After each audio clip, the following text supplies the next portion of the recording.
ఒకరోజు ఏదో ఒక వ్యక్తిని డయాగ్నోస్ చేసిన వెంటనే సరిపోదు, సర్జరీ చేయాలన్నా కూడా వాళ్ళకి కంప్లీట్ రికవరీ కావాలన్నా కూడా అనేక మంది అటువంటి ఫిజికల్ థెరపిస్టులు కానీ నర్సెస్ కానీ అవసరం ఉంది.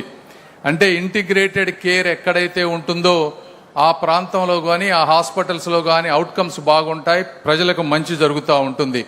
అదేవిధంగా ఇంటిగ్రేటెడ్ కేర్ ఉండటం వల్ల మీరు ఒకసారి చరిత్రలోకి వెళ్ళి చూస్తే అమెరికా లాంటి ప్రాంతంలో మయో క్లినిక్ లాంటి ప్లేసులు తీసుకున్నారంటే మిన్నెసోటాలోని ఒక మారుమూల గ్రామం, చిన్న ప్రాంతంలో మొదలైనటువంటి ఒక మయో క్లినిక్ ఈరోజు అమెరికాలో దాదాపుగా $17 బిలియన్ రెవెన్యూ, అంటే అమెరికాకి, ఆ రాష్ట్రానికి దాదాపుగా $7 బిలియన్ రెవెన్యూని ఆ ఒక్క రాష్ట్రంలో అది ఎక్కడుందో దాన్ని క్రియేట్ చేస్తూ ఉంది. అంటే $17 బిలియన్ రెవెన్యూ అంటే దాదాపు మనం 1,50,000 కోట్ల గురించి మాట్లాడుతూ ఉన్నాం.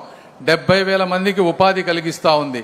అదేవిధంగా 130 దేశాల నుంచి ఆ ప్రాంతానికి వెళ్ళి వైద్య సేవలు అందుకుంటా ఉన్నారు.